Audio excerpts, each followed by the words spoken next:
नमस्कार, news India आप देख रहे हैं। मैं आपके साथ सागर मिश्रा। अयोध्या में भव्य राम मंदिर अपना स्वरूप अब ले रहा है।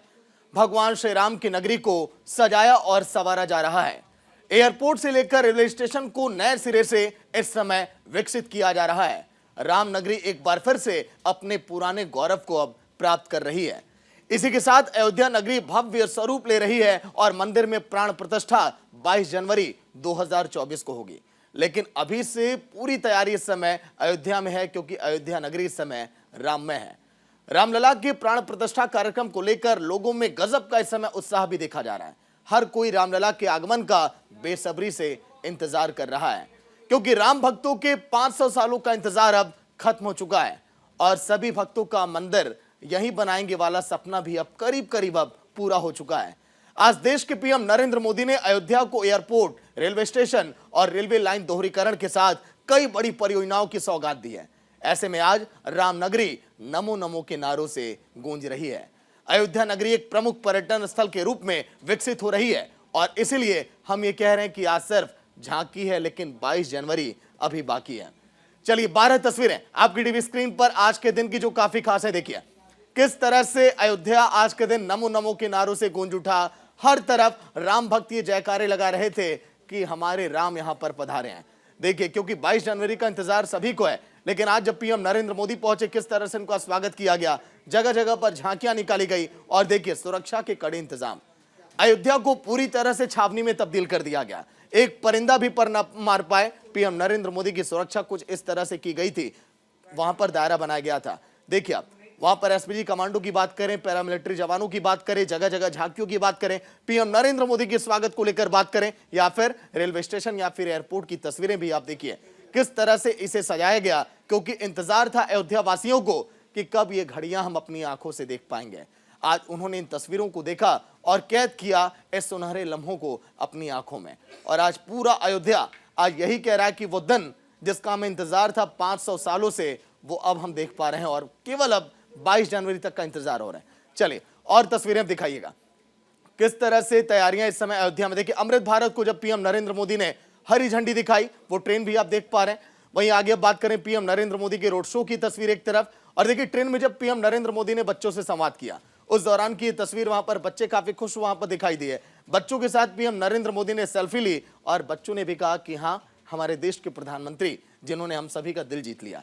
एयरपोर्ट का उद्घाटन जब किया पीएम नरेंद्र मोदी ने, इस एयरपोर्ट का अब नाम भी अब बदल दिया गया, लेकिन इस पर सियासत तो अलग चीज है, लेकिन ये बड़ी सौगात मिली है अयोध्या के लोगों को। चलिए आगे आएंगे और तस्वीरों को दिखाइएगा किस तरह से आज का दिन बहुत खास रहा अयोध्या के लिए। पीएम नरेंद्र मोदी जब वहां पर पहुंचे और सभी को संबोधित किया, लोगों का अभिवादन किया और 8 किलोमीटर का लंबा रोड शो जिसका जिक्र हम कर रहे हैं। देखिए पीएम नरेंद्र मोदी जब लोगों के बीच पहुंच रहे थे, हाथ हिलाकर पीएम नरेंद्र मोदी ने सबका अभिवादन स्वीकार किया और लोग जगह जगह पर देखिए किस तरह से फूलों की बारिश हो रही है पीएम नरेंद्र मोदी की गाड़ी पर, क्योंकि लोग इंतजार कर रहे थे इस दिन का।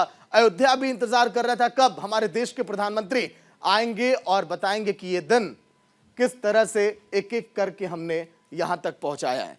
पीएम नरेंद्र मोदी जब जीप में सवार होकर लोगों का अभिवादन किए, देखिए पूरा अयोध्या भगवा में और बीजेपी के झंडे, क्योंकि वहां पर कार्यकर्ताओं में काफी उत्साह, जोश आज के दिन दिखाई दिया। चलिए कुछ ग्राफिक्स अब आपको दिखा देते हैं कि अयोध्या किस तरह से तैयार है। अयोध्या रेलवे स्टेशन की खासियत क्या है। अयोध्या धाम जंक्शन, जो कि अब अयोध्या स्टेशन के नाम से अब जाना जाएगा। ये तस्वीर आप देखिए किस तरह से बनावट यहां पर की गई है। बहुत ज्यादा अपग्रेड यहां पर चीजें आपको दिखाई देंगी। देखिए वर्ल्ड क्लास सुविधाओं से लैस है अयोध्या रेलवे स्टेशन। देखने में हुबहू आपको लगेगा कि आप किसी मेट्रो स्टेशन पर आप आ गए हैं, लेकिन वहां की जिस तरह से आधुनिकीकरण को इस बार संजोया गया है, वो बिल्कुल अलग ही दिखाई देता है उसका स्वरूप। अब देश के खूबसूरत और आधुनिक सुविधाओं से लैस अयोध्या स्टेशन है जिसका हम बात कर रहे हैं। वहीं देखिए स्टेशन में शिशु देखभाल केंद्र, बीमार लोगों के लिए अलग से केबिन बनाया गया कि अगर कोई बीमार पड़ जाए अचानक से तो किस तरह से उनकी देखरेख यहां पर की जाएगी। आगे अगर बात करें तो स्टेशन में मौजूद इंफेंट केयर रूम और बच्चों के लिए मेडिकल चेकअप के लिए भी वहां पर लोग मौजूद होंगे। डॉक्टरों की पूरी निगरानी वहां पर रहेगी एक एक लोगों पर। देखिए पैसेंजर फैसिलिटीज डेस्क और टूरिस्ट इंफॉर्मेशन सेंटर की भी सुविधाएं हैं कि अगर किसी को दिक्कत हो गई, कोई टूरिस्ट अगर बाहर से आए, क्योंकि 22 जनवरी के बाद तो वहां पर लोगों का हुजूम उमड़ेगा। पीएम नरेंद्र मोदी ने आज कहा है कि आप 22 के बाद आ पाए। फूड प्लाजा, वेटिंग हॉल्स, देखिए स्टेयर केस की बात करें, अयोध्या एयरपोर्ट का भी नाम महर्षि वाल्मीकि इंटरनेशनल एयरपोर्ट रखा गया है। इस नाम को आप गौर से आप देखिए, महर्षि वाल्मीकि, इसको सन 2024 के चुनाव से भी हालांकि जोड़कर देखा जा रहा है, लेकिन इस नाम में बदलाव बीजेपी की बहुत बड़ी ये सोची समझी रणनीतियां हैं। देखिए 821 एकड़ में अयोध्या एयरपोर्ट फैला हुआ है, 821 एकड़ में फैला, और आज के दिन लोग यहां पर जब पहुंचे तो उन्होंने भी जय श्री राम के नारे लगाए। और रेलवे स्टेशन नहीं, माफ करिएगा, एयरपोर्ट में जब लोग दिखाई दिए उन्होंने कहा कि हम प्लेन के अंदर हनुमान चालीसा का पाठ हम कर रहे थे। 6500 वर्ग मीटर में बनी है एयरपोर्ट की टर्मिनल बिल्डिंग, जिसकी तस्वीर आप देखिए एक तरफ। ये पूरी टर्मिनल बिल्डिंग जो कि 6500 वर्ग मीटर में इसी तरह से फैली हुई है, केवल एक हिस्सा हम आपको यहां पर दिखा रहे हैं ग्राफिक्स में। टर्मिनल में अयोध्या की सांस्कृतिक विरासत भी वहां पर दर्शाई गई है। ये रोड शो की तस्वीर, चलिए इन तस्वीरों को आप देख पा रहे हैं। अब आगे अगर बात करें तो और भी कई सारी खासियत देखिए, वंदे भारत एक्सप्रेस की सौगात आज के दिन मिली है, कोयंबटूर बेंगलुरु एआर। वहीं आगे अगर बात करें इसी कड़ी में और भी कई बड़ी सौगातें अयोध्या वासियों को, देखिए मंगलुरु मडगांव एसआर जिसकी सौगात मिली, वंदे भारत ट्रेन जिस तरह से इसका विस्तार हो रहा है पूरे देश भर में, ये एक बहुत बड़ी उपलब्धि है हमारे देश के लिए और बीजेपी के लिए भी। देखिए जलाना मुंबई एससीआर, इस ट्रेन की भी आज के दिन हरी झंडी दिखाई पीएम नरेंद्र मोदी। श्री माता वैष्णो देवी कटरा दिल्ली एनआर, इसको भी आज हरी झंडी दिखाई है पीएम नरेंद्र मोदी ने। वहीं आगे अगर बात करें अमृतसर दिल्ली एनआर, वंदे भारत एक्सप्रेस की सौगात में ये भी यहां पर शामिल। आगे अगर बात करें अयोध्या आनंद विहार टर्मिनल एचआर, इसकी भी सौगात। वंदे भारत एक्सप्रेस का दायरा जिस तरह से बढ़ा गया, इसकी मैपिंग जिस तरह से तैयार की गई है, वो काबिले तारीफ है। पीएम नरेंद्र मोदी ने इन ट्रेनों को हरी झंडी दिखाई। अमृत भारत एक्सप्रेस की भी सौगात मिली, मंगलुरु मडगांव जिसका हमने जिक्र किया, अयोध्या दरभंगा भी इसी में, मालदा टाउन भी इसी में, अयोध्या दरभंगा देखिए एचआर। अमृत भारत एक्सप्रेस की सौगात जो मिली है आज के दिन, पीछे देखिए उसी ट्रेन की तस्वीर आप देख पा रहे हैं, इसी को पीएम मोदी ने हरी झंडी दिखाकर रवाना किया है। देखिए मालदा टाउन बेंगलुरु की बात हम कर रहे हैं, अयोध्या दरभंगा एचआर की बात हम कर रहे हैं, अयोध्या आनंद विहार टर्मिनल एचआर, कोयंबटूर बेंगलुरु का हमने जिक्र किया, मालदा टाउन बेंगलुरु ईआर जिसकी सौगात मिली है। अब यहां पर कनेक्टिविटी देखिए कितनी आसान अब हो चली है, और इसीलिए आज के दिन 46 बड़ी परियोजनाओं की सौगात भी मिली है, और इन ट्रेनों को हरी झंडी दिखाकर पीएम नरेंद्र मोदी ने आवागमन को और भी ज्यादा बेहतर अब कर दिया है। पीएम नरेंद्र मोदी की बाइट पर अब आएंगे, किस तरह से पीएम नरेंद्र मोदी ने आज संबोधित किया और वहां पर लोगों का दिल जीता। पूरा जो मैदान है खचाखच भरा हुआ दिखाई दिया जहां पर पीएम नरेंद्र मोदी पहुंचे हुए थे। पूरी दुनिया उत्सुकता के साथ 22 जनवरी के ऐतिहासिक क्षण का इंतजार कर रही है। ऐसे में अयोध्या वासियों में ये उत्साह, ये उमंग बहुत स्वाभाविक है। भारत की मिट्टी के कण कण और भारत के जन जन का मैं पुजारी हूं, और मैं भी आपकी तरह उतना ही उत्सुक हूं। अयोध्या में श्री राम का भव्य मंदिर बनने के बाद यहां आने वाले लोगों की संख्या में बहुत बड़ी वृद्धि होगी। इसे ध्यान में रखते हुए हमारी सरकार अयोध्या में हजारों करोड़ रुपयों के विकास कार्य करा रही है, अयोध्या को स्मार्ट बना रही है।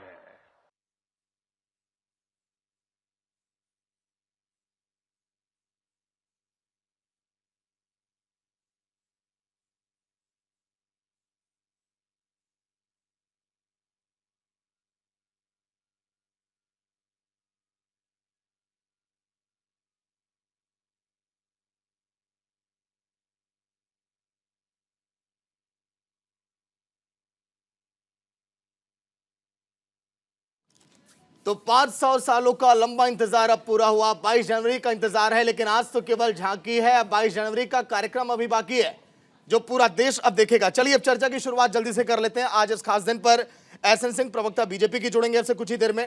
महामंडलेश्वर स्वामी प्रबोधानंद गिरी जो कि धर्मगुरु हैं, ये भी हैं इस समय। आदेश भारद्वाज प्रवक्ता कांग्रेस के, डॉक्टर सुनील कौशिक वरिष्ठ पत्रकार अब से कुछ ही देर में स्टूडियो में होंगे। विष्णु विनोदम हिंदू धर्मगुरु जिनसे हम चर्चा करेंगे। स्वागत है स्वामी प्रबोधानंद जी आपका, आदेश जी आपका चर्चा में। प्रबोधानंद जी, किस तरह से देखते हैं आज की तस्वीरों को, क्योंकि एक लंबा इंतजार करना पड़ा सर आप लोगों को।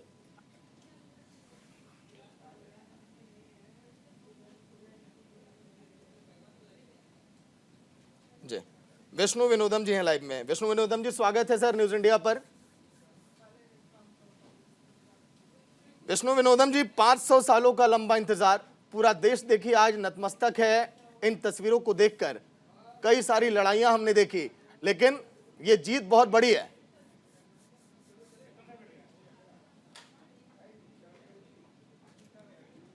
कि कहा अभी आपने कि अभी और बहुत कुछ देखना बाकी है, तो मुझे ऐसा लगता है कि हमारा देश ही नहीं पूरा विश्व इस मौके को, इस समय को देखने के लिए बैठा है और इसका लाभ मुझे ऐसा लगता है कि पूरी धरती के एक एक मानव तक पहुंचेगा।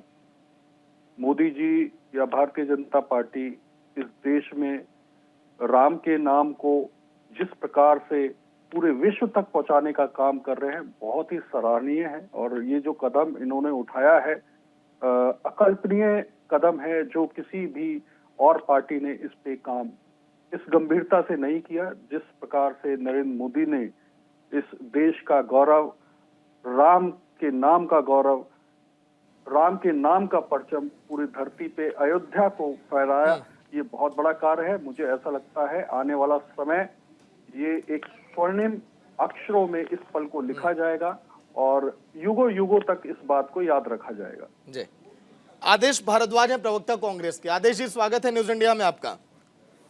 आदेश जी, एक बड़ी चुनौती आ गई है सर इंडिया गठबंधन के सामने कि कैसे कार्यक्रम में शामिल हुआ जाए, क्योंकि कई ऐसे विपक्ष के नेता हैं जिन्हें अभी निमंत्रण नहीं मिला।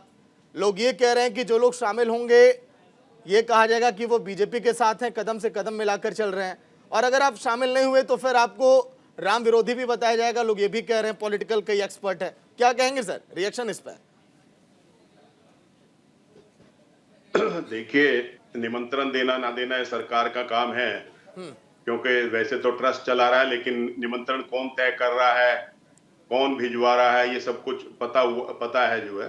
लेकिन निमंत्रण मिलेगा तो हमारे नेता उसमें जाएंगे और शामिल होंगे, और भगवान राम में सबकी श्रद्धा है। हमने तो राजीव गांधी जी ने उसके पट खुलवाए थे, पूजा अर्चना करने की अनुमति मिली थी, दर्शन करने की अनुमति मिली थी।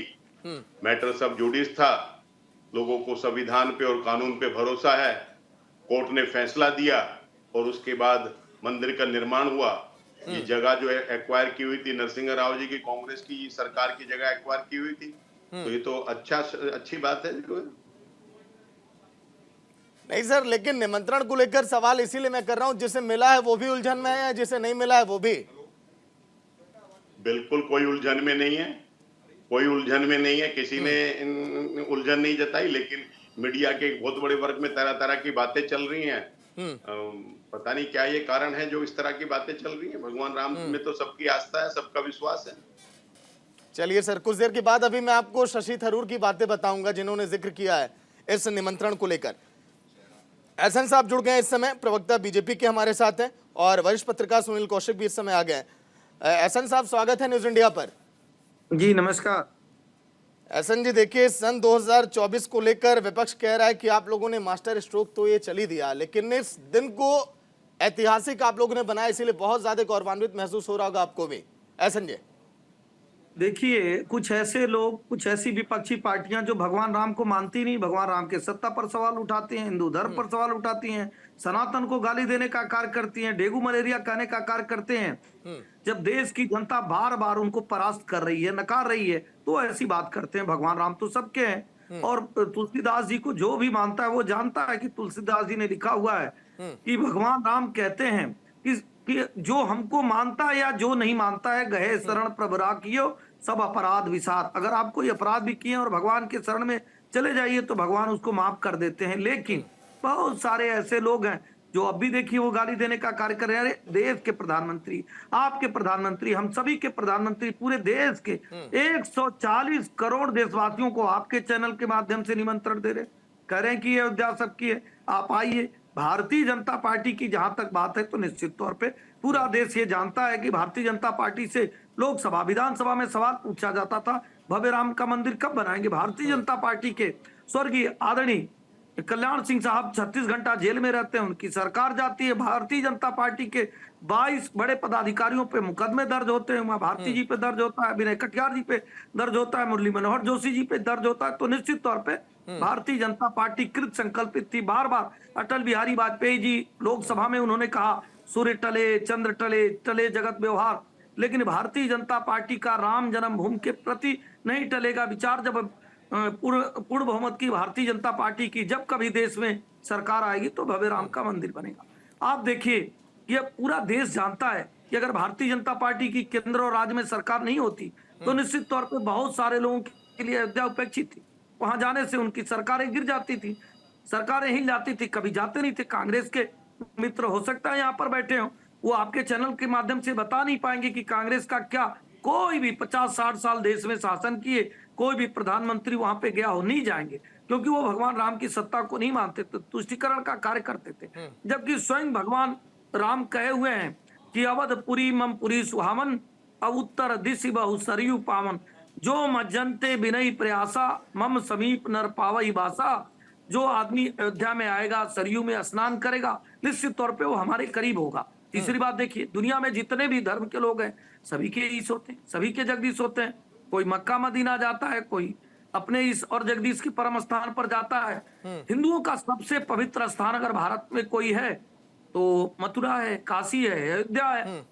ऐसी अयोध्या में अगर दिव्य ठीक है, चलिए एहसन जी देखिए, जब तस्वीरें बहुत भव्य, यादगार और गौरवपूर्ण है तो उन्हीं में से एक दो सवाल भी सर निकल के आ जाते हैं। कौशिक साहब, स्वागत है न्यूज इंडिया पर। आज पीएम नरेंद्र मोदी अचानक पहुंच गए मीरा दलित के घर पर, वहां पर उन्होंने निमंत्रण दिया कि आप भी आइए प्राण प्रतिष्ठा के कार्यक्रम में। महर्षि वाल्मीकि के नाम पर एयरपोर्ट का नाम रख देना। सर 2 करोड़ की आबादी यूपी की जो दलित है, तो समझ रहे हैं आप मतलब कि कहाँ इसके संकेत जा रहे हैं दूर तक। देखो, राजनीतिक संकेत लेंगे, राजनीतिक समीकरण साधने का प्रयास करेंगे तो निश्चित तौर से वो निकलेंगे भी। लेकिन जिन समुदाय जो हैं जो अपेक्षित महसूस करते हैं और अंतिम पायदान पर जो लोग खड़े हुए हैं, निश्चित तौर से किसी भी राजनीतिक दल की सत्ता हो वहां तक पहुंच होनी चाहिए। आपने कुंभ में भी देखा होगा, कुंभ में जिस तरीके से प्रधानमंत्री ने सफाई कर्मचारियों के चरणों को धोया, तो उस पर भी क्या राजनीति लगती है? या राजनीतिक लगती है तो राजनीतिक दलों के तमाम प्रदेशों में ही सरकार है, कम से कम केंद्र में छोड़िए, वहां जाकर के ऐसी स्थिति को कर सकते हैं, लेकिन नहीं किया। देखिए, जो अयोध्या में है, और मैं तो ये मान के चलता हूं कि श्री राम मंदिर का प्रकरण न्यायालय में था, विकास का प्रकरण न्यायालय में नहीं था। श्री राम मंदिर को छोड़ करके देश जब से आजाद हुआ है तब से अब तक तो भव्य दिव्य इस तरीके का विकास अयोध्या में हो जाना चाहिए था। सर एक निष्पक्ष और बेहतर पॉलिटिकल एक्सपर्ट हैं आप, मैं ये कह रहा हूं बस कि दूरगामी रणनीतियां आपको नजर आती हैं कि नहीं एयरपोर्ट के नाम में, और आज के जो 1-2 मोमेंट ऐसे रहे, इसको लेकर मैं पूछ रहा हूँ। क्यों नहीं आएगी? बिल्कुल आएगी, और राजनीतिक इसलिए आएगी, आप समझिए उसको 4-4 राज्यों की सरकारें बर्खास्त हुई हैं।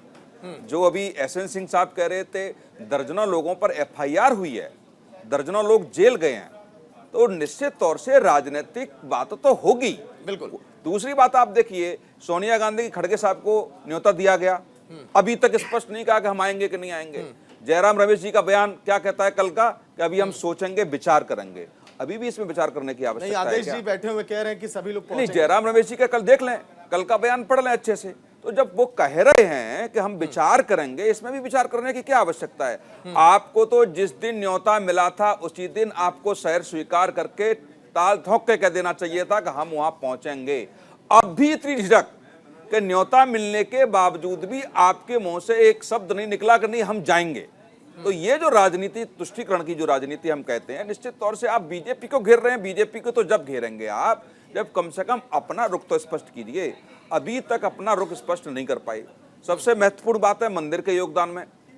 मैं ये दावे के साथ कह सकता हूं कि यदि ये कांग्रेस की रहते हुए भी सुप्रीम कोर्ट से ये आदेश आया होता, तब भी इतनी जल्दी इतना भव्य और दिव्य मंदिर कांग्रेस नहीं बना पाती। इसको कांग्रेस के तमाम नेता स्वीकार भी करते हैं कि नहीं बना पाती।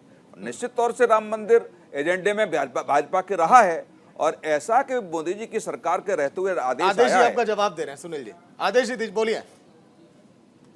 मैं अपने दोस्त को कहना चाहता हूं कि मंदिर बहुत सुंदर बन रहा है, जिसके भी समय में बनता, जब मौका मिलता खूबसूरत मंदिर बनता है, इसमें कोई दो राय नहीं है। लेकिन भगवान श्री राम की कुछ बातों का अनुसरण भी सरकार को करना चाहिए। भगवान श्री राम जब लंका पे विजय करके अयोध्या वापस आए थे तो अपने मंत्रियों के साथ राजतिलक होने के बाद जब उन्होंने मंत्रणा की तो उनके मंत्रियों ने उनको बहुत सारे सुझाव दिए कर के विषय में जो है। तो भगवान श्री राम ने चर्चा के बाद अपने मंत्रियों को कहा कि कर की व्यवस्था ऐसे नहीं, ऐसे होनी चाहिए जैसे सूर्य देवता नदी से, तालाब से, पोखर से जल लेके समुद्र से वापस उन्हीं को लौटा देता है। ठीक है, अच्छा आदेश जी इसी जवाब पर आपके रहेंगे। देखिए ब्रेक का वक्त है, ब्रेक के बाद सवाल आदेश जी से यही होगा कि आखिर निमंत्रण को लेकर राजनीतिक भंवर में विपक्ष की पार्टियां क्यों फंसी हैं, और सवाल यह भी कि शशि थरूर और जयराम रमेश के बयान के बाद क्या यही है कांग्रेस की विचारधारा। एक छोटा सा ब्रेक, जल्द हाजिर होंगे।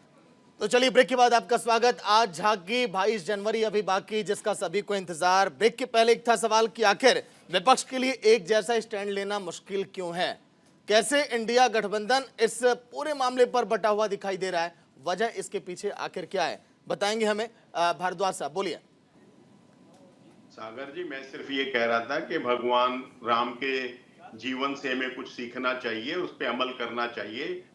रामायण के अंदर लिखा हुआ कि जब भगवान श्री राम जो है लंका पे विजय करके अयोध्या वापस आए थे तो अयोध्या वापस आने के बाद उनके राजतिलक के उपरांत जब उनके मंत्रियों से उनकी भारद्वाज जी, ये कब पता चला आपको? ये मैं बता रहा हूँ ना, अभी बता देता हूँ ना। तो ये हमें जब पता चला वो भी बता देता हूँ जो है। तो जब मंत्रणा की तो उनके मंत्रियों ने बहुत सारे सुझाव टैक्स लगाने के लिए दिए थे। तो भगवान श्री राम ने सारे सुझाव सुनने के बाद अपने मंत्रियों को कहा कि कर की व्यवस्था ऐसे नहीं, कर की व्यवस्था ऐसे होनी चाहिए जैसे सूर्य देवता नदी से, तालाब से, समुद्र से, पोखर से जल लेता है, न देने वाले को पता चलता है और लेके वापस उन्हीं को लौटा देता है। ये कर की व्यवस्था होनी अगर चाहिए। उनसे ये पूछिए कि तुलसीदास जी ने लिखा, भगवान राम ने कहा था कि भगवान की निंदा नहीं सुननी चाहिए, भगवान की जो निंदा सुनता है, निंदा करता है, वो दोनों राक्षस होते हैं। ये मान लिया कि कांग्रेस के लोग राक्षस हैं। अगर आप भगवान की अच्छी चीजों को मानते हैं तो मुझे लगता है मिश्रा जी इस बात को मानना होगा जो हमारे कांग्रेस के प्रवक्ता है को कम किया जा रहा है। मेरा तो लिखा है अनुरोध करना कि चाहता हूँ भगवान प्रधानमंत्री जी से कि प्रधानमंत्री जी आज अच्छा कार्य कर रहे हैं, आप अच्छा कार्य कर रहे हैं, लेकिन अच्छा कार्य का लाभ जो भगवान के जीवन से, उस रामायण से हमें कुछ शिक्षा लेनी चाहिए। मेरा कहने का तात्पर्य यह था भारद्वाज जी कि आपके कांग्रेस के नेताओं को इतना पता था 2013 से पहले कपिल सिब्बल को क्यों नहीं बताया आपने कि सुप्रीम कोर्ट में जो कहना है वो काहे काल्पनिक कह रहे थे? दही पे, नमक पे, कॉपी पे, किताब पे, पेंसिल पे हमने टैक्स नहीं लगाया क्योंकि हम भगवान श्री राम की उन बातों को। अरे मैं कुछ और पूछ रहा हूँ, मैं ये कह रहा हूँ जब भगवान राम की मान्यता के लिए माननीय सुप्रीम कोर्ट ने पूछा तो आपने काल्पनिक क्यों कह दिया? शिक्षा का अनुसरण नहीं किया जा रहा। मेरा तो अनुरोध है आप लोगों से भी, आपसे भी कुछ साथियों से, हमारे बीजेपी के प्रवक्ता ठीक है भारद्वाज साहब, प्रधानमंत्री सुनिए। आदेश जी एक एक करके सर, एक एक करके चलिए, हम सबके लिए लाभ हो। ठीक है सुनील जी और एहसन जी के, ठीक है भारद्वाज जी लौट कर आएंगे। एहसन जी राम कहलाए, इसीलिए कहलाए क्योंकि उन्होंने। आदेश जी सुनिए सर, आदेश जी विनोदन जी भी इंतजार कर रहे हैं।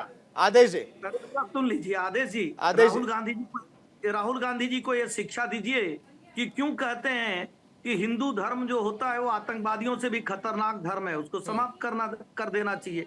क्यों आपके सहयोगी कहते हैं कि हिंदू धर्म होता नहीं है, डेंगू होता है, मलेरिया होता है, कुछ रोग होता है। मुझे लगता है कि ऐसी चीजें आपको वहां जाके कहना चाहिए। जब कपिल सिब्बल जब 27 वकील खड़े किए जा रहे थे, जब कोरोना कालखंड में रामायण जैसी धारावाहिक दिखाई जा रही थी तो उसको रोक लगाने का कार्य कर रहे थे, भारतीय जनता पार्टी को फायदा हो जाएगा। आदेश जी एहसन जी सुनिए सर, पॉलिटिकल मुद्दा नहीं है सर, आज ज्यादा राजनीतिकरण नहीं करना है। हो जाएगा। सुनिए एहसन जी, आदेश जी इस तरह का अंगर फैला रहे, इस तरह का झूठ बोल रहे हैं। आदेश जी सुनिए, ठीक है एहसन जी सुनिए। पीसीआर की टीम से मैं बोलूंगा थोड़ा सुनील जी और एहसन जी के नाम में करेक्शन करिए, नीचे क्या लिखा है देख लीजिए एक बार। विष्णु विनोदम जी, ये मैं कहना चाहूंगा सर कि लंबा इंतजार, एक बड़ी जीत। जब राजनीति होती होगी तो आप लोग को अच्छा नहीं लगता होगा क्योंकि ये तो सभी के लिए गौरवमयी पल है। देखिए, धर्म का एक छोटा सा बच्चा राजनीति है। हम्म, धर्म दंड इसीलिए धर्म गुरुओं के हाथ में रखा गया कि वो राजा को उस दंड से दंडित कर सके, और ये धर्म गुरु का अधिकार होता है। हम्म, सर्वप्रथम बहुत बड़ा उत्सव का दिन है। दूसरा, मैं कांग्रेस के प्रवक्ता से थोड़ा सा ये जरूर बोलना चाहूंगा और कांग्रेस से कहना चाहूंगा कि आपके धर्मगुरु आचार्य प्रमोद कृष्णम एक ही हिंदू धर्मगुरु थे, वो ही आप नहीं संभाल पाए।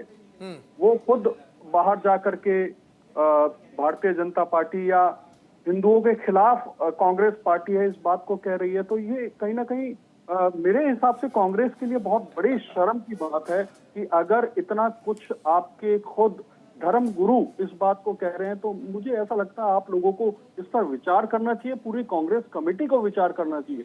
दूसरी बात, अगर हिंदुस्तान में रहकर के राम के नाम को गलत साबित किया जाए या गलत ठहराया जाए, तो मुझे लगता नहीं कि अब जो करंट सिचुएशन है इसमें दोबारा कोई पार्टी राम के नाम के बगैर इस धरा पे, इस भारत की धरा पे दोबारा आ सकती है। तो इस पे विचार जरूर करना होगा कांग्रेस पार्टी को। हिंदुओं से अलग जाकर के अगर ये लोग बात करेंगे तो मुझे ऐसा लगता नहीं है कि अब वो दोबारा इस भारत में दोबारा आ सकती है। दूसरी, अर्थ और धर्म की जब राजनीति होती है तो अर्थ की राजनीति बहुत छोटी हो जाती है। इन लोगों को समझना चाहिए, ये राजनीतिक लोग हैं, इनको अगर इस चीज का नहीं मालूम तो शायद ये मालूम कर लें कि अर्थ और धर्म की राजनीति जब होती है तो धर्म बहुत भारी पड़ता है। इसीलिए धर्म को समझना पड़ेगा, इस देश की नींव को समझना पड़ेगा, तभी आप दोबारा इस जगह कुछ कर पाएंगे। अदरवाइज मुझे नहीं लगता कि आप धीरे धीरे सभी राज्यों से खत्म हो जा रहे हैं और आप शायद कांग्रेस विहीन भारत की बात की थी मोदी जी ने, और वो होता हुआ दिख रहा है। ठीक है, विष्णु जी का जवाब दे रहे हैं आदेश जी। आदेश जी बोलिए। सागर जी, मैं आचार्य जी का आदर करता हूं, सम्मान करता हूं, लेकिन मैं ये जरूर कहना चाहता हूं कि राजीव गांधी जी ने राम मंदिर के पट खुलवाए, वहां पे लोगों को दर्शन करने की अनुमति मिली। उसके बाद नरसिंहा राव जी की सरकार बनी, नरसिंहा राव जी ने वहां की जमीन एक्वायर की, उसी जमीन के ऊपर मंदिर और बाकी ये सब चीजें बन रही हैं। अब भी कुछ जमीनें वहां पे खरीदी गई थी ट्रस्ट के द्वारा। जो जमीनें खरीदी गई थी, एक दिन के अंदर 4 बारी रजिस्ट्री हुई। पहली रजिस्ट्री 16 लाख की होती है, दूसरी रजिस्ट्री 2 करोड़ की होती है और तीसरी रजिस्ट्री उसी जमीन की 8 करोड़ रुपए की होती है। ये भ्रष्टाचार इन्होंने किया है। माफ करना पड़े, आज इस ऐसे मौके को सच भी बताने की आवश्यकता है। जो व्यक्ति उस वक्त उस वक्त वहां जो व्यक्ति उस वक्त चीफ सेक्रेटरी थे, आज वो व्यक्ति ट्रस्ट के सेक्रेटरी हैं। मैं निपेंद्र मिश्रा जी की बात कर रहा हूँ। बड़े अदब के साथ आपको कहना चाहता हूँ कि जिनको आप हत्यारे बताते हैं, ये बताते हैं, वो बताते हैं, तो आदरणीय निपेंद्र मिश्रा जी उस वक्त चीफ सेक्रेटरी उत्तर प्रदेश थे और आज वो अयोध्या राम ट्रस्ट के सेक्रेटरी भी वही है जो है। तो आपकी करनी और कथनी में कितना अंतर है ये सारे देश ने देखा है, जो है ये सारे देश ने देखा है। भारतीय आदेश जी, एसएन जी कुछ कह रहे हैं आपके जवाब को लेकर। एसएन जी कह रहे हैं कि हिंदू विरोधी हैं आप लोग। सर, हिंदू विरोधी हैं आप लोग, इसीलिए आज ये हाल है पूरे देश भर में आपका। जो आपकी सहयोगी बिल्कुल आप सागर जी, आप बिल्कुल गलत कह रहे हैं। एसएन जी कह रहे हैं, सुन लीजिए। एसएन जी ये कह रहे हैं आपको, हमसे बड़ा देश एसएन जी आप पर आरोप लगा रहे हैं, सुन लीजिए क्या कह रहे हैं, फिर उन आरोपों पर आप सफाई दे दीजिएगा। सुन लीजिए। हमने देश को अपने खून से सींचा है। हमने अपने पूरे देश खून से देश को सींचा है। करोड़ों लोगों ने महात्मा गांधी जी के साथ देश की आजादी के लिए लड़ाई लड़ी है। तब देश आजाद हुआ है, तब देश आजाद हुआ है। जिससे लोगों को लड़ाने का, बरगलाने का, उनकी जेबें काटने का काम करते हैं। आज यही ट्रेन, अच्छा यही ट्रेन इसका किराया ज्यादा हो गया है। सर आइए इतिहास पर सर अब क्या जाए होने के बाद ट्रेन सर आगे जो कार्यक्रम है उसको लेकर चर्चा कर लें। आइए एसएन जी, देश को एसएन जी आदेश जी, आगे जो कार्यक्रम है उसको लेकर चर्चा कर लें। चलिए एसएन जी, आदेश जी। सुनील कौशिक जी, सवाल यह है कि इंडिया गठबंधन आखिर इस पूरे निमंत्रण को लेकर, कार्यक्रम को लेकर बटा हुआ क्यों है? सीताराम येचुरी को आप देखिए, जिन्हें निमंत्रण दिया गया उन्होंने साफ तौर पर ठुकरा दिया। टीएमसी के शामिल होने की संभावना भी कम है। और यही नहीं, देखिए अगर हम बात करें तो उद्धव ठाकरे ये कह रहे हैं कि हम तो 22 जनवरी के बाद ही अब अयोध्या जाएंगे। नहीं, देखिए राजनीति शुरू कहां से हो रही है? जब भगवान श्री राम मंदिर का भव्य मंदिर बन रहा है और जैसे गुप्ता जी बता रहे हैं कि हिंदूवादी छवि की बात की जाए या हिंदुत्व की बात की जाए, हमेशा कांग्रेस उसके साथ खड़ी रही है, तो निश्चित तौर से आज क्यों नहीं खड़ी दिख रही।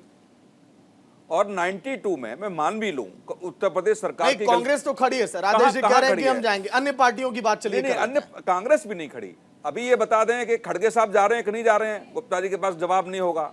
सोनिया गांधी जा रही हैं कि नहीं जा रही हैं, गुप्ता जी के पास जवाब नहीं होगा। जयराम नवेश स्पष्ट तौर से कल कह चुके हैं कि हम विचार करेंगे। इसमें विचार करने की क्या बात थी? और दूसरी सबसे महत्वपूर्ण बात कह रहा हूं, गुप्ता जी की बात मान भी ली जाए, भारद्वाज जी की, तो आप बताइए कि उत्तर प्रदेश की सरकार की तो गलती हो सकती है 92 में। 3 राज्यों की क्या गलती थी? 3 राज्यों की सरकारें और बर्खास्त क्यों की गई? इसका मतलब शुरुआत आपने भी की, कांग्रेस ने की। और निश्चित तौर से ये मान के चलिए, जैसे आप बोल रहे हैं कि छोड़िए अब आगे की बात देखते हैं हम। कांग्रेस के कितने सांसदों ने, कितने नेताओं ने भव्य राम मंदिर के निर्माण के लिए चंदा दिया? क्या कांग्रेस पार्टी अपने कोष से 11 रुपए नहीं दे सकती थी? क्या कांग्रेस पार्टी चाहती कि भाजपा की राजनीति बंद करनी है हमको, तो 11 रुपए का दान कर देती अपने पार्टी फंड से? क्या आज पार्टी अपने फंड के लिए अपील कर रही है? यदि भाजपा की राजनीति को समाप्त करने का प्रयास कांग्रेस करती तो एक अपील राहुल गांधी, खड़गे साहब भी कर लेते कि साहब एक कार्यकर्ता सिर्फ 1-1 रुपया देगा श्री राम मंदिर निर्माण के लिए, नहीं 11 लाख, 21 लाख, 1 करोड़ दीजिए, 1-1 रुपया की आप अपील करते। आप वहां भी चुप्पी साध के 2-4 नेताओं ने, जो बड़े नेता रहे हैं, हो सकता है कि जिन राज्यों में इलेक्शन हो वहां दे दिया गया हो। दिग्विजय सिंह का नाम आता है कि वहां उन्होंने पैसे दिए। कितने सांसदों ने पैसे दे दिए? कितने राष्ट्रीय संगठन के वरिष्ठ पदाधिकारियों ने पैसे दे दिए? उसकी बात भी आप छोड़ दीजिए। आपका दौरा करना चाहिए ना। मैं तो रहा हूं उत्तर प्रदेश में। राहुल, प्रियंका गांधी जाती हैं, प्रियंका गांधी हनुमानगढ़ी से लौट बन गए। प्रियंका गांधी हनुमानगढ़ी से लौट आती हैं। 67 में जब सागर जी, एक छोटा सा जवाब मेरा ले लीजिए। 67 में खुदाई हो रही थी, खुदाई में 2 पत्थर मिलते हैं। उसके बाद इंदिरा गांधी जी को जब ये बात पता चलती है, वो रुकवा देते हैं। आपको राजनीतिक लाभ ले लेना चाहिए, उसको कोर्ट में पेश करना चाहिए। उस समय भी केस चल रहा था। केस तो 1948 से शुरू हो गया था, उसके पहले भी केस था। लेकिन इंदिरा गांधी जी इसलिए रुकवा देती हैं कि तुष्टिकरण का कार्य करना था। जैसे 370 ले आए, उसी तरह वो नहीं चाहते थे कि भव्य राम का मंदिर बने। और मैं तो कह रहा हूँ सब छोड़ दीजिए, जब राम मंदिर का फैसला आ रहा था, अब तो वरिष्ठ पत्रकार हैं, सुनील जी भी वरिष्ठ पत्रकार रहे हैं, ये जानते हैं। उस समय कांग्रेस जाकर कह रही है नहीं अभी इस पे फैसला मत ले आई, नहीं तो भारतीय जनता पार्टी को फायदा हो जाएगा। राम भारतीय जनता पार्टी के हो गए, कृष्ण भारतीय जनता पार्टी के हो गए, सूर्य भारतीय जनता पार्टी के हो गए, कुंभ भारतीय जनता पार्टी के हो गए, योगा भारतीय जनता पार्टी के हो गए। तो जब सब कुछ भारतीय जनता पार्टी का हो गया, तो जो आपका है, जिसको आप अपनाना चाहते हैं, उसको जाके ढूंढिए। ये भारत भारतीय जनता पार्टी का, यहाँ की संस्कृति भारतीय जनता पार्टी की है, गंगा भी भारतीय जनता पार्टी की है। यहाँ के ऐसी विचार, ठीक है, चलिए आपके सवालों का जवाब, ऐसा जी आपके सवालों का जवाब आदेश जी। ठीक है आदेश जी, यही वजह रही क्या सर कि कांग्रेस की सियासी जमीन जो है अनुपजाऊ हो गई? जिस जमीन में आप लोगों को उम्मीद थी कि हम बहुत ज्यादा फलेंगे फूलेंगे, नेताओं की एक छोटी छोटी गलतियां आप पर आज के समय में भारी पड़ रही हैं। आदेश जी। सागर जी, मैंने भी अपनी श्रद्धा अनुसार राम मंदिर के लिए सहयोग किया है और बहुत सारे लोगों ने किया है। और मैं बड़े अदब के साथ आपको कहना चाहता हूं कि आपके चैनल में बैठे हुए साथी, एक साथी थे, उन्होंने अपना और अपने परिवार के लिए अब से 1 महीने पहले अयोध्या में होटल बुक कराया कि मैं अपने परिवार के साथ वहां पे जाऊंगा, हनुमानगढ़ी जाऊंगा और भगवान राम के दर्शन करूंगा। लेकिन उसकी बुकिंग को कैंसिल कर दिया जाता है। इस देश के अंदर इस तरह का माहौल है। मेरे जो साथी कौशिक जी कह रहे हैं, ये जाके दिखा लें कि इस होटल में बुकिंग करके देख लें, अगर इनको मौका मिल जाए। ये भारतीय जनता पार्टी की डरी हुई सरकार है। ये वहां गिने हुए लोगों को ले जाना चाहती है। ये वहां पे आम आदमी, साधारण आदमी जो भगवान राम के दर्शन करना चाहता है, उस दिन ऐतिहासिक दिन पे वहां गवाह बनना चाहता है, तुष्टिकरण की राजनीति करने वाले कांग्रेस करा दी जा रही है, उसको जाने का मौका नहीं मिलेगा। क्यों? क्योंकि वहां पे गुणगान करने वाले लोग चाहिए। वहां पे राम भक्तों का नहीं, मोदी भक्तों की आवश्यकता है। जो वहाँ मोदी जी के नारे लगाए हैं, मुझे उससे भी आपत्ति नहीं है। वहाँ बड़े बड़े लोग आए हैं, वहाँ सोनिया गांधी जी भी को न्योता दिया गया है। इतना ही तो पूछा जा रहा है। अपना छोड़ दीजिए, सोनिया जी आ रही हैं कि नहीं आ रही हैं, राहुल जी आ रहे हैं कि नहीं आ रहे हैं, खड़गे जी आ रहे हैं कि नहीं आ रहे हैं, सारी प्रशासन जिम्मेदारी। अच्छा ठीक है, यही आदेश जी जवाब दे रही। देखिए सुनील जी, आदेश जी एक लाइन का जवाब है। आदेश जी एक लाइन का जवाब है सुनील जी का, एसएन जी का, कि सर विचार क्यों करना पड़ रहा है सर? सोनिया गांधी, राहुल गांधी क्यों नहीं कह रहे कि हम तो पहुंचेंगे? सागर जी, मुझे दूसरे चैनल पर जाना है, आपको विदा दूं। सागर जी वहां पे पहुंचेंगे, उस छल के गवाह बनेंगे, और वहां पे हमने जो किया आपको बताया कि वो जमीन एक्वायर की तो हमने की, उसके बाद जो किया इन्होंने भ्रष्टाचार किया, जो वहां राम ट्रस्ट, ठीक है एसएन जी, यही जवाब मैं आपको दिलवाना चाहता था। उस ट्रस्ट को खत्म किया, नया ट्रस्ट इन्होंने बनाया जो है, उसमें अपने लोगों को बैठाया। और कैसे बैठाया? जैसे कोरोना के समय में पीएम केयर। ठीक है आदेश जी, विष्णु विनोदम जी से एक सवाल, विनोदम जी से एक सवाल ले लें आखिरी। विनोदम जी, ये मैं जानना चाहता हूं कि आपको नहीं लग रहा है कि ये पूरी लड़ाई राजनीतिक नहीं विचारधारा की अब हो चली है?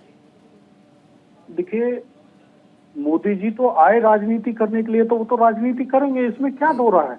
उसमें तो कोई दो राह है नहीं। वो तो राजनीतिक प्लेटफॉर्म पर अपने ठीक है, शुक्रिया एसएन जी, शुक्रिया आपका। कोरोना में लोगों की मृत्यु हो रही थी और सरकार हाथ पे हाथ धर के बैठी थी, ना कोई इंजेक्शन मिल रहा था, ना कोई दवाई मिलती थी, ना ऑक्सीजन लोगों को मिल रही थी। एक व्यक्ति ने, एक बहुत छोटे से बच्चे ने अपने नाना के लिए अपील की, ट्वीट किया कि मुझे नाना के लिए ऑक्सीजन चाहिए, उस बच्चे को जेल भेज दिया जाता है, उसको ऑक्सीजन नहीं मिलती। ये इस तरह की सरकार है जो है। ठीक है विनोदम जी, दीजिए जवाब, आप दे रहे थे राजनीतिकरण और विचारधारा को लेकर।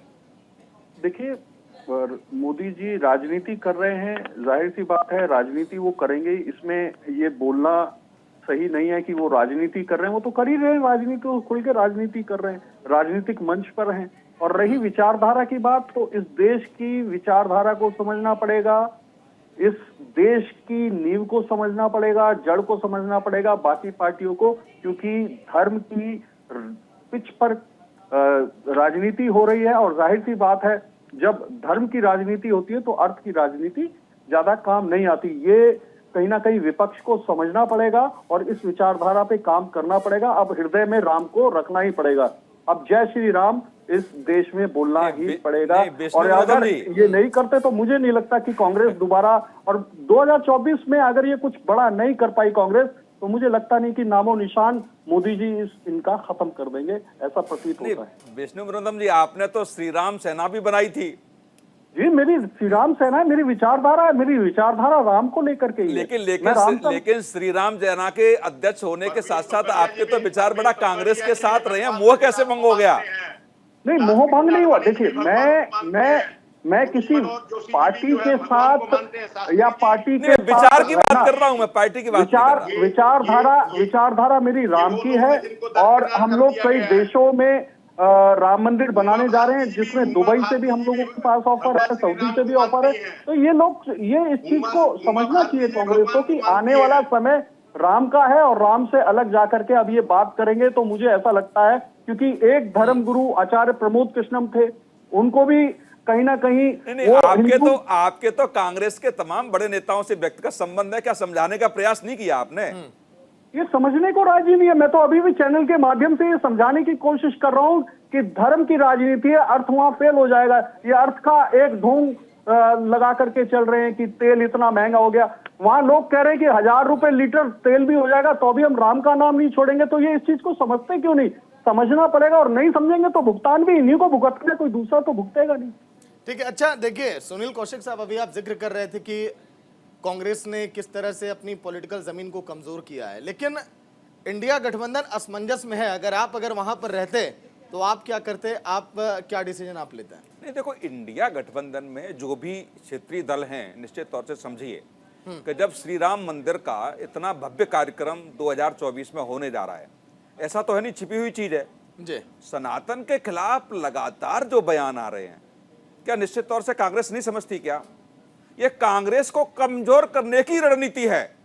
कांग्रेस ने जो राष्ट्रीय स्तर पर पैन इंडिया पार्टी कांग्रेस है, और जो क्षेत्रीय दल जो इनके साथ लड़ाई लड़ना चाहते हैं, यदि उन क्षेत्रीय दलों की तरफ से ऐसे बयान आएंगे, चाहे वो कोरोना से तुलना करें, चाहे मौर्य जी उत्तर प्रदेश में हो, ऐसी का सामना तो कांग्रेस को जवाब देना पड़ेगा ना कि आप इनके साथ खड़े कैसे हैं। कांग्रेस को निकलना पड़ेगा उनसे, यदि नहीं निकलना पड़ेगा तो कोई एक लक्ष्मण रेखा खींचनी पड़ेगी। और अभी आप देखेंगे 4 दिन पहले जयराम रमेश ने कहा मन मिलने चाहिए, पर मन मिलना चाहिए। और जयराम रमेश ने बड़ा इसी बात को लेकर के बड़ा बयान दे दिया मिश्रा जी, उन्होंने कि मुंह बंद रखना पड़ेगा, सीधा मुंह बंद रखना पड़ेगा, मन की बात मन में रहने दीजिए। फिर भी यदि क्षेत्रीय दल ना समझ पाए तो निश्चित तौर से मुझे लगता है कि कांग्रेस को आगे आकर के उन क्षेत्रीय दलों से बैठ के वार्ता करनी पड़ेगी कि जिस धार्मिक लड़ाई, जो हिंदुत्व की लड़ाई जो भाजपा लड़ रही है, और भाजपा ने एक बड़ी लंबी लकीर खींच दी है, इसको कम नहीं किया जा सकता। इससे बड़ी लकीर आपकी बातों में जोड़ रहे हैं सुनील जी, मुझे तो लगता है कि एक तरफ कौरव एक तरफ पांडव, इंडिया गठबंधन, ये इसी को दिखाया जा रहा है और दर्शाया जा रहा है, ये होने जा रहा है। और मुझे ऐसा लगता है जो राम का नाम लेगा वही विजयी होगा, चाहे वो कोई भी हो। और सभी को राम का नाम लेना पड़ेगा, चाहे वो कांग्रेस हो और चाहे भारतीय जनता पार्टी। विष्णुब्रोदम जी, नाम भी मत लीजिए आप, लेकिन आप कम से कम समाज में आके, मीडिया के सामने आके उसको निराधार तो मत बताइए। आप उसको ऐसे धर्म से तुलना मत कीजिए। कांग्रेस की जब सरकार थी, गृह मंत्री इनके थे पाटिल साहब, क्या कहा उन्होंने? भगवा आतंकवाद। किसने कहा? क्या कांग्रेस की किसी बड़े नेता ने विरोध किया? तो जो ऐसी जब ऐसी स्थिति आने लगे, कह रहे हैं, तभी तो ये हर राज्य में पीछे होते चले जा रहे हैं। नहीं ऐसा देखिए, कहा था भगवा आतंकवाद। आपकी सरकार में मोदी जी के साथ मंत्री हैं आर.के. सिंह जी, उन्होंने कहा था। तो करिए आप जो मोदी जी के साथ राम भक्तों पे गोलियां चलाई, उस वक्त चीफ सेक्रेटरी जो थे वो आज ट्रस्ट के सेक्रेटरी हैं। आप अपने गिरवान में झांक के देखें, यहाँ भाजपा का कोई व्यक्ति नहीं बैठा। गिरवान में झांक के देखें, आप काला कोट पहन के दिन जाके वहां दिखा देना मुझे। नहीं आदेश जी देखिए, आदेश जी आप ये जिक्र कर रहे थे, आदेश जी आप लोगों ने भी आंदोलन किया, आप लोगों ने भी देखिए शुरुआत इसकी की, आप लोगों ने पूजा पाठ के लिए मंदिर खुलवाया, लेकिन सर 1 हफ्ते का इंतजार क्यों लग गया सर? अभी तक जवाब नहीं आया है निमंत्रण पर। देख लेना, आप नहीं जा सकते। क्योंकि आदेश जी कहाँ नहीं जा सकते? आदेश जी, अच्छे काम के लिए कभी समय नहीं लगाना चाहिए और बुरे काम में हमेशा बहुत समय लगा करके ही विचार करना चाहिए। ये तो बहुत अच्छा काम है, राम का नाम के लिए आपको न्योता आया है, राम मंदिर के लिए न्योता आया, आपको तो बिगड़ सोचे समझे। अरे भाई, मैं तो न्योता मांग रहा हूँ, दिलवा दो ना आचार्य जी, आप तो धर्मगुरु हैं, आप तो धर्मगुरु हैं, दिलवा दो मुझे भी। मतलब अब न्योता होगा तभी जाएंगे आप। यहाँ बात नहीं हो रही है ना आदेश जी, बात तो आपकी पार्टी को लेकर हो रही है। आदेश जी, बात यहाँ पर्सनल आपकी नहीं है सर, आपकी विचारधारा अलग है, लेकिन आप किसी पार्टी को यहाँ प्रेजेंट करने के लिए बैठे हैं। मेरी विचारधारा यही है कि हमने भगवान श्री राम के दर्शनों की अनुमति प्रदान कराई। आप बैन लगा हुआ था, आप भारद्वाज जी ये कहते कि सोनिया गांधी खड़गे साहब को न्योता दिया है, मैं उनका हाथ पकड़ के ले जाऊंगा अयोध्या, तो बात अच्छी लगती। अब आप ये कह रहे हैं कि मुझे न्योता दिलवाइए तब मैं जाऊंगा। जमीन एक्वायर की जिसमें मंदिर बन रहा है, कोई भ्रष्टाचार नहीं था। लीनो ने जो जमीन खरीदी उसमें भ्रष्टाचार है। मैंने आपको दिखाया कि आदेश जी आप देखिए, ट्रैक से अलग आप जवाब दे रहे हैं। 20 लाख रुपए की 16 करोड़ रुपए की ट्रस्ट ने खरीदी है। आदेश जी, इस डिबेट में आप देखिए किसी पार्टी के चेहरे के रूप में बैठे हैं सर, आप प्रेजेंट आप कर रहे हैं कांग्रेस पार्टी को, इसीलिए जवाब मांगा जा रहा है आपके आलाकमान को लेकर। इसीलिए तो बता रहा हूं कि चरित्र को तो बताना है कि भगवान श्री राम के चरित्र से सीखने की आवश्यकता है। मैं इसीलिए कह रहा हूं सागर जी कि भगवान श्री राम के चरित्र से कुछ सीखने की आवश्यकता है, उसको अपनाएं। भगवान श्री राम ने अपने पिता को वचन दिया था, अपनी और उस वचन को निभाया था। चलिए ठीक है, वक्त कम है। आदेश जी आपका, विष्णु जी और सुनील जी बहुत बहुत शुक्रिया चर्चा में शामिल होने के लिए। तो लगभग 500 सालों का इंतजार देखिए अब खत्म होने को है। ऐसे में इंतजार सभी को 22 जनवरी का है कि आखिर उस दिन पिक्चर कैसी होगी। एक छोटा सा ब्रेक, खबरें लगातार जारी हैं।